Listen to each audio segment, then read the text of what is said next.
It was Michael Burry who on May 19, 2005, bought his first credit default swaps while anticipating the housing crisis. And that was no joke. The credit default swaps, or simply CDS, is an option to buy for investors who want some protection against going default. For example, this option is often used by lenders who fear that the borrowers will not be able to pay back and are running a risk of going into default. He bought 60 million of credit bonds. Talking about predictions, the US mortgage-backed security, once an investment product of respectable caliber, had slowly turned into a dangerous ticking time bomb, which according to him was all caused by greed and corruption. You might be thinking that his prediction was not based on proper research. It was just bad luck for the market, and it was a gamble by Burry.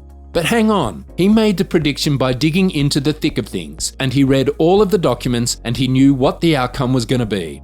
Burry's problem was that it's going to take the rest of the world another 2 years to even start looking. It took until the 11th of October 2007 for the S&P 500 to hit 1,576 points. But after a year and a half, on the 10th of March 2009, the S&P 500 closed at just 676 points. Now that was a 57% crash, and Burry ended up making personal profits of more than $100 million, and his investors made over $700 million. But why are we telling you guys all of this right now? Yes, that's because history is repeating itself. In the years before this entire abyss of events, he received heavy criticism from the investing world. And not only that, even his investors started to bash his statements, and this led to some issues of his fund. But the big question is, are we entering the same situation again? Well, sit back and enjoy, because you don't want to miss out and lose all of your money. Welcome to 5-Star Finance, the place where we teach you how to achieve financial freedom. It's the market crash that has been on every mind in the investing world. You either choose to go right or left. That's how it goes in the investing world. But today, we're here with Michael Burry's methodology on the stock market, so let's dive right in. To begin with, it was back in February of last year when Burry first warned investors of the high inflation coming due to the policies of the Fed, which included unprecedented money printing. Burry was all over social media tweeting to brace ourselves from inflation, along with using the hashtag doomed to repeat. He also called out the US government as well as the Federal Reserve for the stimulus of trillions of dollars. But at that time, his claims were looking strange because the Fed was printing money, but the inflation was staying low. At the time, the data showed that the annual inflation rate was somewhere close to 1.7%. That was even lower than the Fed's target. But you know Dr. Michael Burry, he was just early in his claims. Fast forward 12 months later, we had a red-hot inflation rate of 8.6%. Yes, you guessed it right, another prediction has proven to be true by Michael Burry. Now the thing is that instead of taking all the credit and claiming all the stakes to be a great investor, Burry simply reverted to explaining why the recession and an economical crisis have only just begun. But please don't take this video as some content simply promotes fear among the mass population. Take this video as an opportunity to prepare in the best possible way. Michael Burry believes that the worst is yet to come. He also maintains that the S&P 500 can lose another 50%. Yes, you heard it right, another 50% from where it stands today. He also tweeted on the 3rd of May that the S&P 500 bottomed 13% lower than 2002's bottom in 2009. 17% lower than 1998's ITCM crisis low in 2002, and 10% lower than the 1970s low in 1975. Similarly, 15% lower than the COVID low is an S&P 500 value of 1862. We had to read these statistics quite a few times before getting the concept. But what Burry means is that the trend we've seen over the course of the last 25 years is the bottom of the current market crash is usually lower than the one that came before it by 10 to 15%.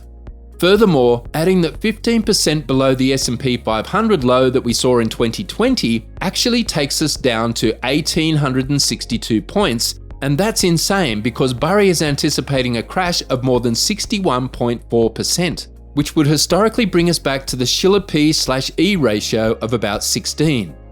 Essentially what that means is that Burry is anticipating another 50+ percentile drop in the stock market from where we are today, and that's huge. Now that's a bold prediction, and that's a prediction that was once again met with straight up criticism. Over the last few weeks, we've seen bounces in the market of about 6%. But as we've seen previously, short-term bounces don't mean much. Sometimes these bounces can be scary as well. Let us not forget that 12 out of the top 20 Nasdaq one-day rallies happened during the 2000s top. Similarly, 9 of the 20 S&P one-day rallies happened during the 86% drop in the 1929 period. And again, these are a lot of numbers to wrap your head around. But what Burry is saying over here is that even during the worst case scenarios, it is quite common actually to see those short-term bounces in the market. So that's nothing to celebrate about. It's common to see short-term recoveries among long-term downfalls. Michael Burry certainly feels confident that we're at the beginning of a greater market collapse. And he also cemented his position by pointing out the low trading volumes we've seen during the 2022 downturn thus far. For example, he added that top to bottom Microsoft traded 5.2 times shares outstanding by 2002, 3.3 times by 2009, and 0.5 times so far. Similarly, Amazon traded 5.7 times by 2002, 6.6 times by 2009, and 0.9 times so far, etc. So really, when we look at the traded volumes, we can tell that the selling hasn't even started. Money is still flowing into the market, so in Burry's eyes, we're going to see a lot more selling volume coming up in the course of the next few years, which would lead to much larger declines. It's like a plane crash, to be honest. The thing with Burry is that he's seen this all happening before.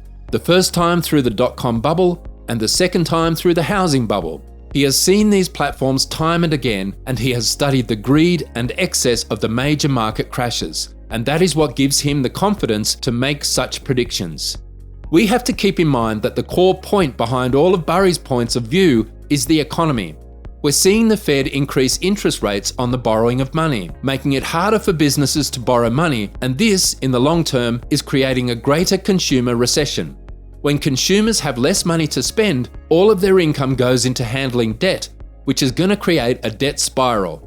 Now, we're certainly not someone who's going to raise our hands and say that we're the channel who knows which way we're headed next, but one thing is for certain. All we can do is prepare in the best possible way. For that reason, we've provided a free guide in the description below which explains the 6 stock categories, and each of them is different to analyze. Check out the video we handpicked for you, and we'll see you in the next one.